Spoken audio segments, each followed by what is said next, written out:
Well, thank you, Reza. It's a pleasure to be a part of your AGM today and to really tap into the kind of fresh enthusiasm that I'm feeling as we see the light at the end of the tunnel for COVID. We've watched our industry thrive in the face of all kinds of distractions during the pandemic, but I think we should be proud to say that we're really geared up now for making things happen in our town as we enter the roaring 20s, what I'm calling the roaring 20s post-pandemic. Today, I want to offer a frame for that new normal, partly by remembering where we came from, but also by suggesting where we might go moving forward. You know, our city is famous all over the world for inventing a different kind of North American urbanism, which really gelled in the mid-1990s, now called Vancouverism. And I will use that as my starting point, primarily because I was at the center of the action when all of that was happening. It was really about the city core. It was about sweeping changes. It was about big scale developers, and we made great strides, but we also found shortfalls. And I think it's important to remember those shortfalls as well. But now we're 30 years forward with some amazing new opportunities. And this is going to be more about evolving our residential communities and more organic change right across the whole region with home builders like yourselves in the lead. So I want to really talk about what might be on that particular horizon. So let me get started. I'm going to pull up my PowerPoint now.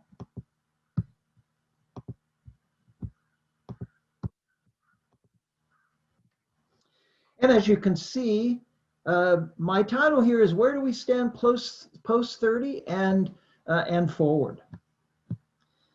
And of course, I need to start by referencing my two books on this topic. My publisher says that if I talk to more than 3 people, I have to really mention those books. But I'm really happy to say today that UBC Press has offered a special limited edition discount for HAVAN participants if you go on their website, UBC Press's website, for my latest book, and that's this book here. So let's get started by remind you of where we all began. Many of you will remember back in the mid-1980s when our economy was in deep trouble and we realized that something had to be done to move beyond the resource sector that had supported us for all of those years.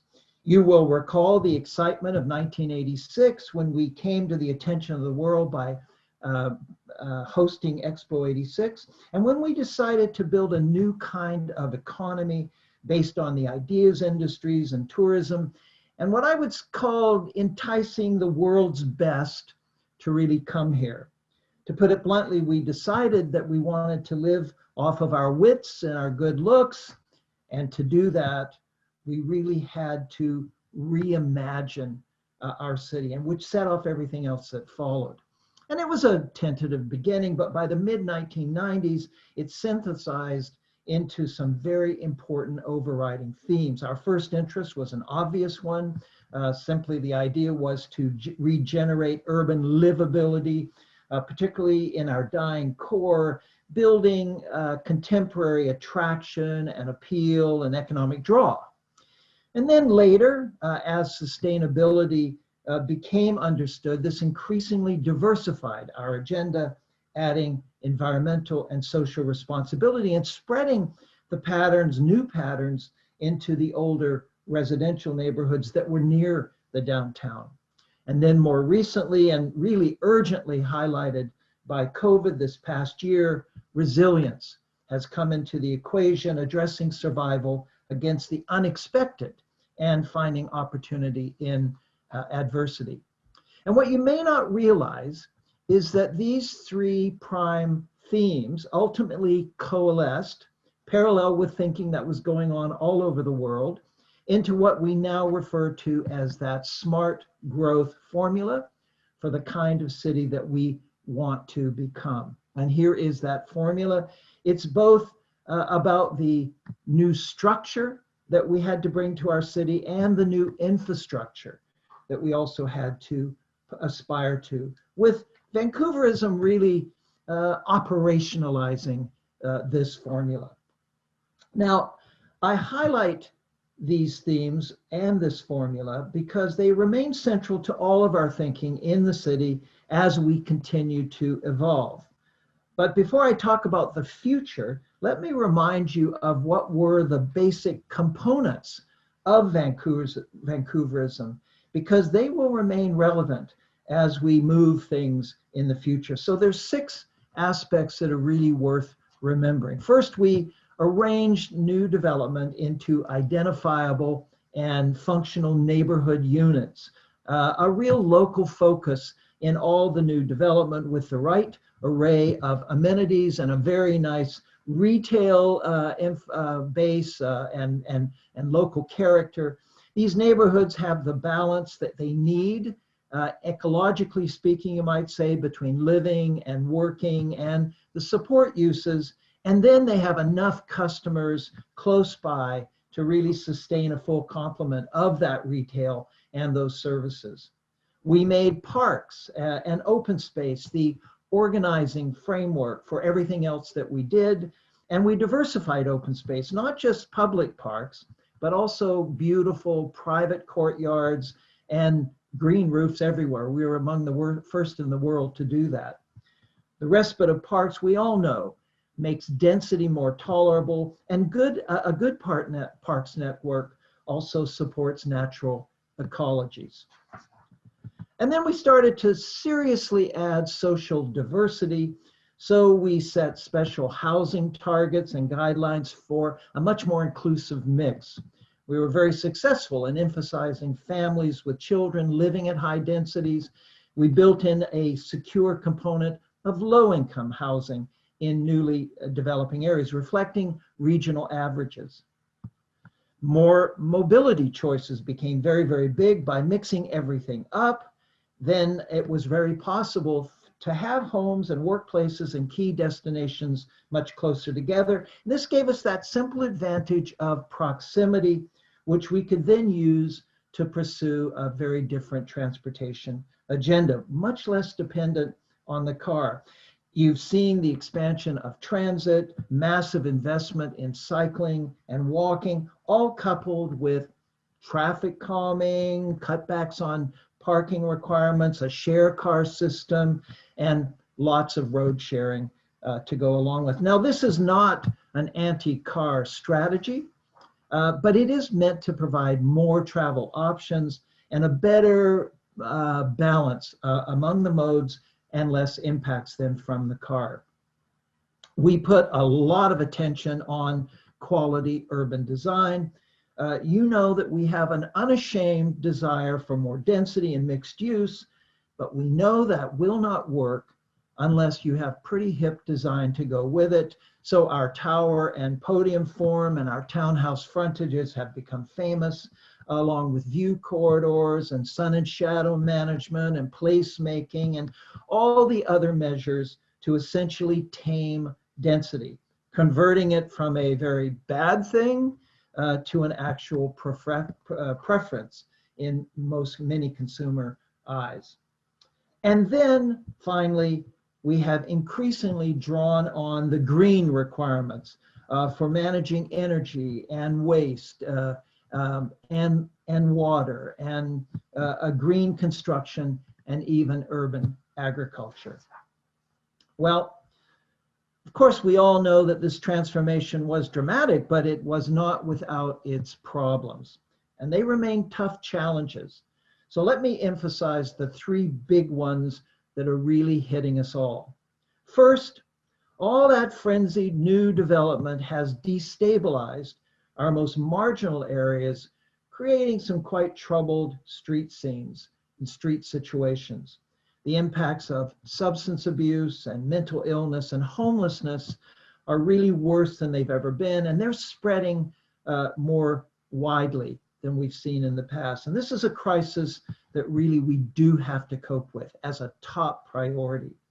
Second, the real estate spiral up has exacerbated affordability problems.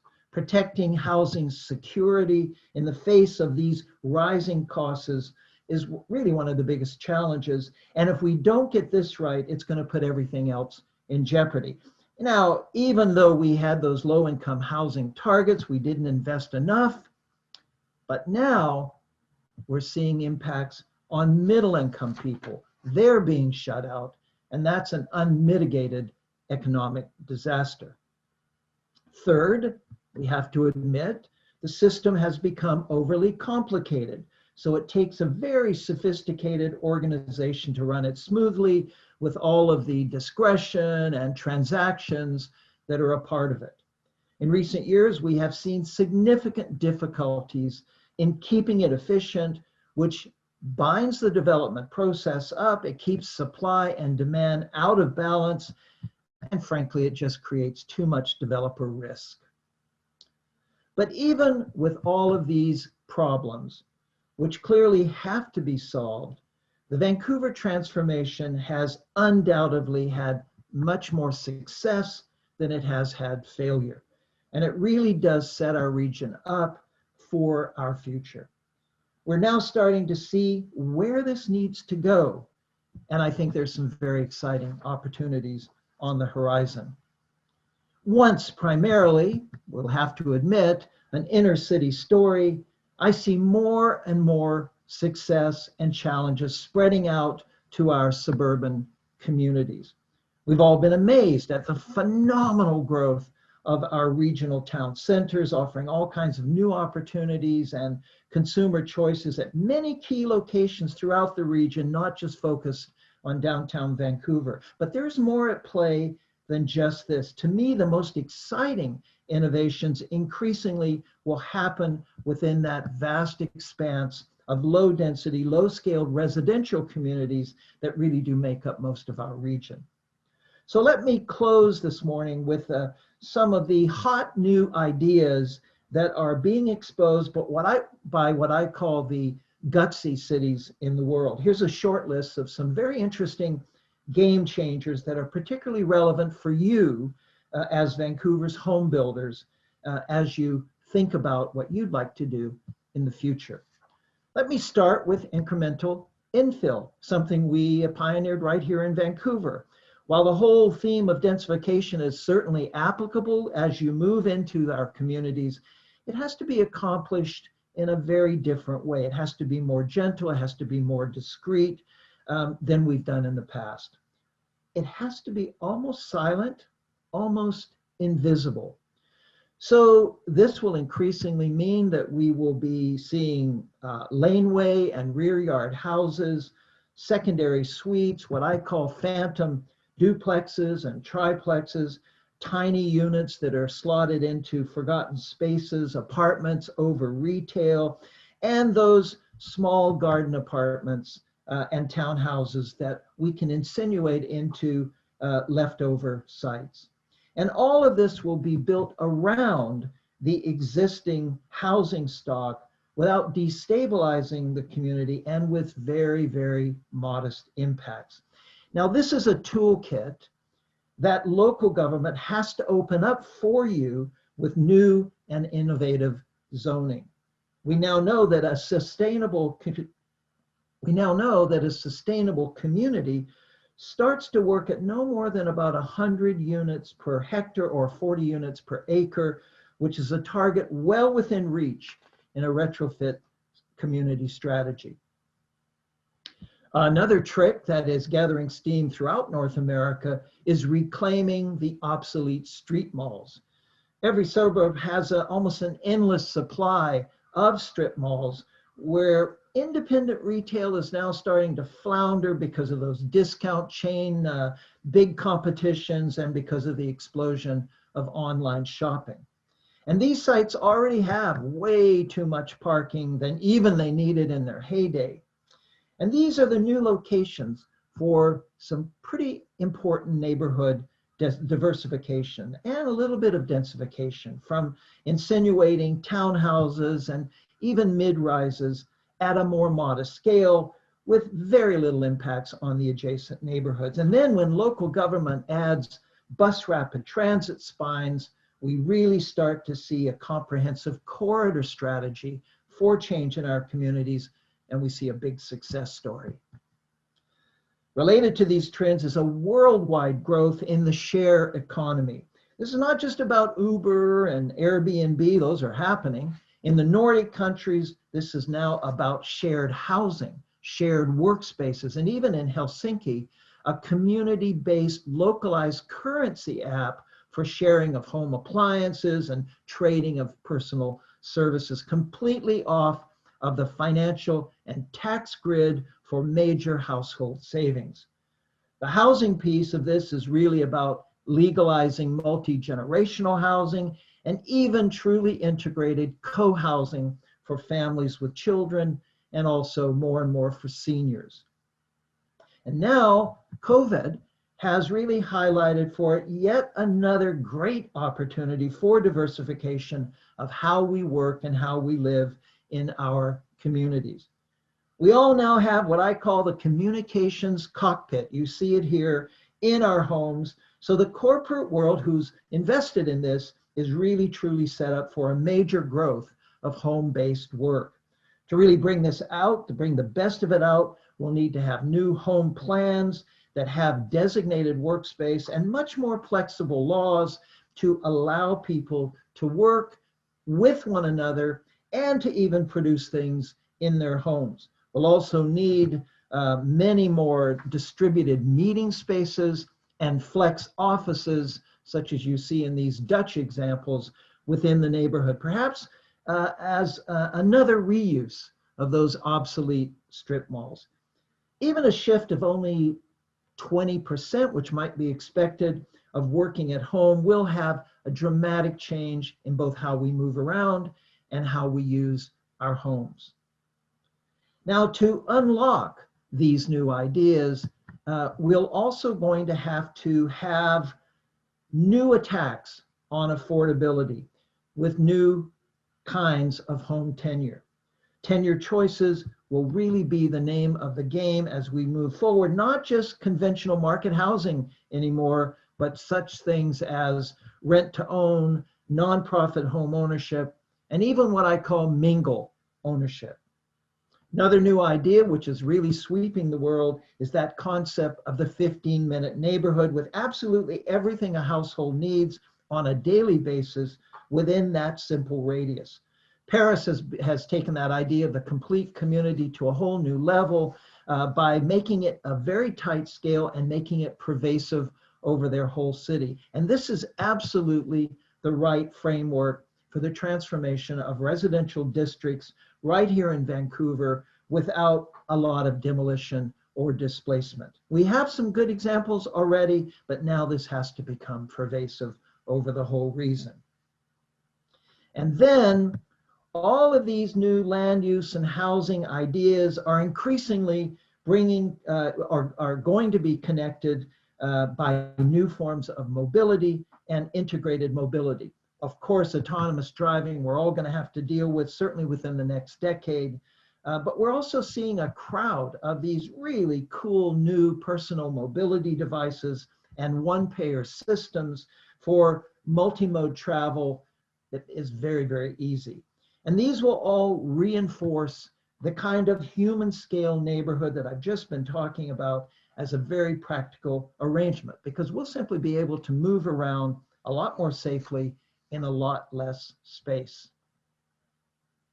And all of these new transportation ideas are going to reinforce quite a daring urban design movement, which has been kicked off by the pandemic in many, many cities, and which is already being dramatically called a reclamation of streets. This is where cars are completely banished from the street setting because there's simply better choices on how we get around without cars. There are many compelling examples, this famous one in New York, but I think we'll all start to see those examples replicated in the smaller communities and the smaller neighborhood settings, such as this Montreal example. So Vancouverism post 30, Vancouverism plus 30, you might say, is moving in new directions. This first generation of Vancouverism, which I was a big part of, focused on bringing back our dying city cores and revitalizing city neighborhoods, which was later then echoed out in the town centers, which was then brought together by connecting those town centers with transit.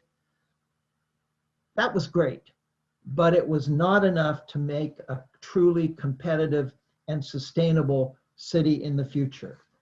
You, the current generation, are going to have to tackle suburban communities, creating diversity, gentle intensification, and walkability without destroying the qualities that everyone loves about these places and without destabilizing settled patterns.